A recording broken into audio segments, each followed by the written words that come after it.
വളരെ സങ്കടകരമായിട്ട് തോന്നിയ ഒരു കാര്യം കൂടിയുണ്ട്. പ്രേമിക്കുന്നു, പെൺകുട്ടി വീട്ടിലേക്ക് വിളിച്ചു വരുത്തുന്നു, സംസാരിക്കാനെന്നുള്ള ഉദ്ദേശത്തിൽ വീട്ടിലേക്ക് പോകുന്നു.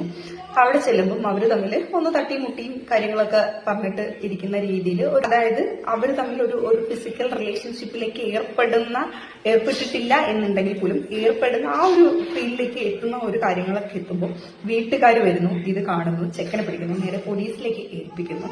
പെൺകുട്ടി നേരെ പ്രായപൂർത്തിയാകാത്ത പെൺകുട്ടിയാണ് എന്നുള്ളത് ഓർക്കണം.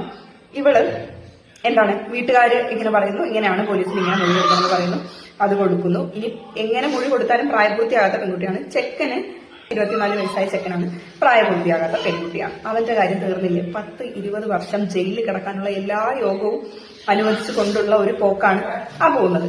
അവൻ ജയിലിൽ കിടക്കുന്നു, റിമാൻഡ് ചെയ്യുന്നു. അവന്റെ വീട്ടിലും നാട്ടുകാർക്കും ഒക്കെ അവനൊരു കണ്ണിലുണ്ണിയായി മാറും. തീർച്ചയായിട്ടും അത് വളരെ വളരെ സൂക്ഷിക്കേണ്ട കാര്യം തന്നെയാണ്. ഇപ്പോൾ പെൺകുട്ടികൾ ഒരു ആവേശത്തിന് ഈ രീതി കിടന്ന് ചാടിപ്പോയാൽ ഒരു പാട്ടുണ്ടല്ലോ തന്നെ, ഡോക്ടർ ടൗവിനകത്ത്, തുടക്കത്തിലെല്ലാം കുളിരല്ലേ ഒടുക്കത്തിലെല്ലാം കുരിശല്ലേ. തുടക്കത്തിൽ നമുക്കത് തോന്നും. ഇപ്പോൾ മൊണാലിസയുടെ കാര്യം അറിയാലോ. ഇപ്പം അവൻ കിടന്ന് ഇപ്പം നക്ഷത്രം എണ്ണിക്കൊണ്ടിരിക്കുക. വിവാഹം കഴിക്കാനാണെങ്കിലും സെക്സിൽ ഏർപ്പെടാനാണെങ്കിലും വളരെ സൂക്ഷിച്ച് കാര്യങ്ങളൊക്കെ ചെയ്തു പോകാം. പ്രായപൂർത്തിയായില്ലെന്ന് അറിഞ്ഞു കഴിഞ്ഞാൽ അവിടെ വിട്ടേക്കുക. ഒന്നാമത് തന്നെ നമ്മൾ ഈ പരിപാടിക്കൊന്നും പോകാണ്ടിരിക്കുകയാണ് അധികം നല്ലത്. തീർച്ചയായിട്ടും നല്ല പ്രായവും പക്വതയായി നല്ല രീതിയിൽ ജോലിയും ഒക്കെ ആയിട്ട് വേണം ഈ പ്രണയിക്കാനും പങ്കെടുക്കാനൊക്കെ പോകാൻ. അല്ലാതെ ഇത് സെക്സ് ചെയ്തു എന്നും പറഞ്ഞ് ഇപ്പോൾ വലിയൊരു ക്രെഡിറ്റായിട്ട് പല രീതിയിലും കാണുന്ന ആളുകളുണ്ട്, പ്രത്യേകിച്ച് ബോയ്സ്. അത് അത്ര വലിയ ക്രെഡിറ്റ് ഒന്നുമല്ല.